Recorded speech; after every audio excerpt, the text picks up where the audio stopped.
नमस्कार, मैं हूं रत्ना और आप देख रहे हैं सी न्यूज़ भारत। रुक करते उत्तर प्रदेश बुलेटिन की और बात होगी बदायूं की, जहां जरीफ नगर पुलिस ने वांछित अभियुक्त को गिरफ्तार किया। साथ ही बात होगी हाथरस की, जहां उत्तर प्रदेश स्थापना दिवस के अवसर पर बांग्ला डिग्री कॉलेज में भव्य कार्यक्रम का आयोजन किया गया। तमाम खबरों पर विस्तार से चर्चा करेंगे। खबर बदायूं से है, जहां वरिष्ठ पुलिस अधीक्षक ब्रिजेश कुमार सिंह के निर्देश पर चलाए जा रहे अभियान के तहत अपर पुलिस अधीक्षक ग्रामीण के निर्देशन, क्षेत्राधिकारी सहसवान के पर्यवेक्षण में थाना जरीफ नगर पुलिस ने वांछित अभियुक्त रामपाल पुत्र मैकू निवासी ग्राम मदारपुर को ग्राम जरेठा से ग्राम भोयस जाने वाले मार्ग से गिरफ्तार किया।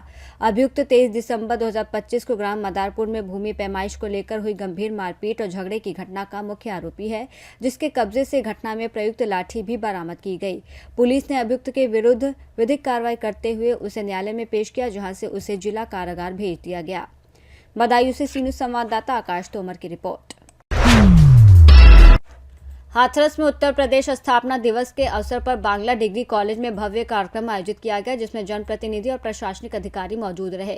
कार्यक्रम का शुभारंभ राज्य महिला आयोग अध्यक्ष डॉक्टर बबीता सिंह चौहान ने दीप प्रज्वलित कर किया। वहीं पर्यटन विभाग की प्रदर्शनी और विभिन्न विभागों के स्टॉलों का अवलोकन किया गया। साथ ही योजनाओं के लाभार्थियों को टूल किट और आवास की चाबी वितरित की गई और उत्कृष्ट अधिकारियों और कर्मचारियों को सम्मानित किया गया। छात्राओं ने सांस्कृतिक प्रस्तुतियां दी और मुख्यमंत्री गृह मंत्री के उद्बोधन का सजीव प्रसारण दिखाया गया। आधार, आयुष्मान कार्ड, श्री अन्न मेला सहित कई विभागीय शिविर भी लगाए गए, जिसमें बड़ी संख्या में नागरिक मौजूद रहे। जी बिल्कुल, मैं सबसे पहले सभी को उत्तर प्रदेश दिवस की शुभकामनाएं देती हूं, सभी प्रदेशवासियों को। और आज स्पेशली एक बालिका दिवस है, तो उसके लिए भी मैं सभी भारतवासियों को, उत्तर प्रदेश वासियों को, सभी बच्चियों को और उनके माता पिताओं को सबको शुभकामनाएं देती हूं कि आज दोनों दिवस हैं और ये सभी के लिए बहुत ही सौभाग्य का दिवस है। और जिसको मैं कह सकती हूँ उत्तर प्रदेश दिवस के रूप में आज सभी हमारे जितने जनपद हैं सभी में एक बहुत ही उत्साहपूर्वक इसको मनाया जा रहा है। और जिसमें कह सकते हैं कि जो भी जिस ज़िले की जो भी इम्पोर्टेंट चीज़ें हैं, जो भी जिससे हम कह सकते हैं कि एक ज़िले को एक पहचान मिल सकती है या ज़िले में किस तरह के काम हो रहे हैं, उस तरह की सारी चीज़ों को यहाँ पूरा एक प्रेजेंटेशन भी यहाँ आज किया गया है। विभिन्न प्रकार के स्टॉलों का निरीक्षण किया आपने, क्या पाया है? बहुत ही परफेक्ट, जो कि मैं कहना चाहूँगी कि इसमें जो यहाँ के जिलाधिकारी हैं उनका बहुत ही महत्वपूर्ण रोल है। और जो कि क्योंकि उनका भी आए हुए काफ़ी कम टाइम हुआ है, लेकिन उन्होंने जो मुझे योजनाएं बताई हैं, स्पेशली मुझे बहुत प्रभाव उसका पड़ा। और मैं बताऊंगी कि पिछले अगर टाइम में देखा जाए तो उत्तर प्रदेश की जो परिभाषा थी वो एक दूसरी तरह की। हाथरस से सी न्यूज़ संवाददाता अतीक अहमद की रिपोर्ट। इगलास नगर में सर्वाधिक ऊंचाई पर स्थित ऐतिहासिक मराठा किला, जो सन 1856 में मराठा शासन के दौरान बना था और कभी मजबूत और टिकाऊ था, आज खंडर में तब्दील हो गया है। किले में अब दर्जन भर भैंसें बांधी जा रही है और छतों पर कंडे पाथे जा रहे हैं, जबकि प्रशासन की ओर से कोई ध्यान नहीं दिया जा रहा है। वहीं बता दें कि किले में 4 खोखले स्तंभ, कई कमरे और हवालात अब भी देखे जा सकते हैं। मराठाओं के चले जाने के बाद यहां तहसील और राजकीय कन्या विद्यालय संचालित रहे, लेकिन विद्यालय के नए भवन में जाने के बाद किला पूरी तरह अव्यवस्थित हो गया। प्रबुद्ध लोगों का कहना है कि थोड़ी मरम्मत कर इसे सरकारी कार्यालय या अन्य उपयोगी कार्य के लिए इस्तेमाल किया जा सकता है, लेकिन प्रशासन की अनदेखी के कारण ये ऐतिहासिक धरोहर आज केवल पशुपालन स्थल बनकर रह गई है। अलीगढ़ से सी न्यूज़ संवाददाता इंद्रजीत प्रेमी की रिपोर्ट। प्रयागराज के मेजा थाना क्षेत्र के औता ग्राम में हनुमान सहाय के घर में बीती रात शॉर्ट सर्किट से लगी आग ने 2 सगे भाइयों दशरथ लाल और बबलू शर्मा की पूरी गृहस्थी राख कर दी। गनीमत रही कि कोई जनहानि नहीं हुई, लेकिन लाखों रुपए का नुकसान हुआ। आग के दौरान भरा गैस सिलेंडर फटने से आग और भड़की, जिसे ग्रामीणों ने पानी और अन्य संसाधनों से बुझाया।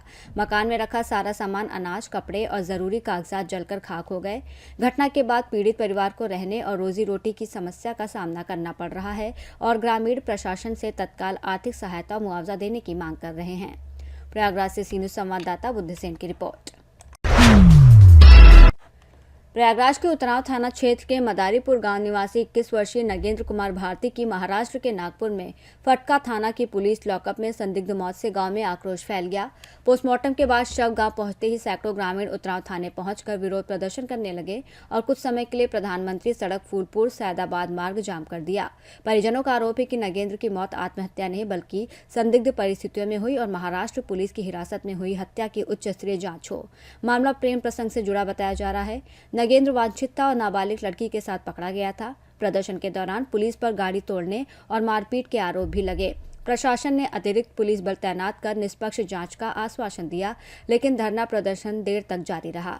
प्रयागराज से सी न्यूज संवाददाता रणविजय की रिपोर्ट।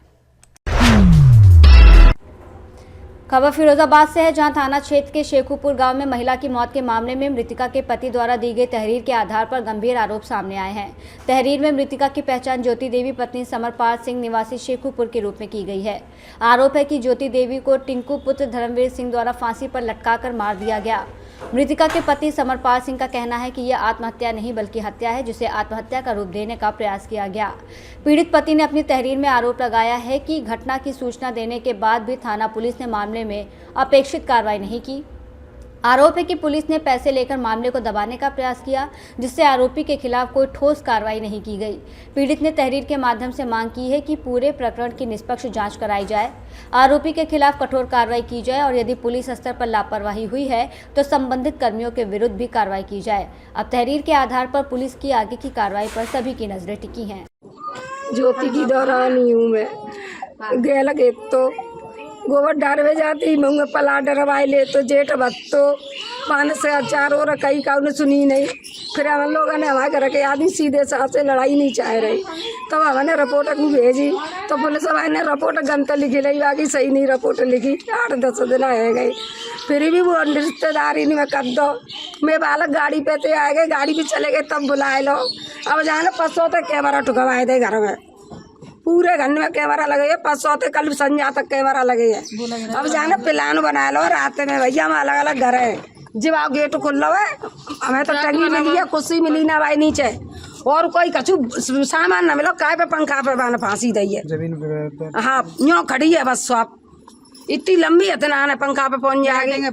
फिरोजाबाद से सी न्यूज संवाददाता ताहिर की रिपोर्ट। शामली के थाना भवन थाना परिसर में पुलिस क्षेत्राधिकारी जितेंद्र सिंह और थाना प्रभारी विजेंद्र सिंह रावत के नेतृत्व में समाधान दिवस आयोजित किया गया, जिसमें ग्रामीण क्षेत्रों के किसानों की समस्याओं को सुनकर त्वरित निस्तारण किया गया। इस दौरान कुल 4 शिकायतें मिली, जिनमें से 2 का मौके पर समाधान हुआ और शेष 2 को संबंधित विभागों को अग्रिम कार्रवाई के लिए भेजा गया। राजस्व विभाग की टीम ने भूमि, चक्रोड़ और डोल से जुड़े विवादों पर फोकस रखा। पुलिस अधिकारियों ने शिकायतों का निष्पक्ष और समयबद्ध समाधान सुनिश्चित करने और लंबित मामलों पर शीघ्र कार्रवाई का भरोसा दिया। शामली से सी न्यूज संवाददाता पंकज उपाध्याय की रिपोर्ट। बुलेटिन में फिलहाल इतना ही। देश और दुनिया की तमाम बड़ी खबरों के लिए आप देखते रहिए सी न्यूज भारत।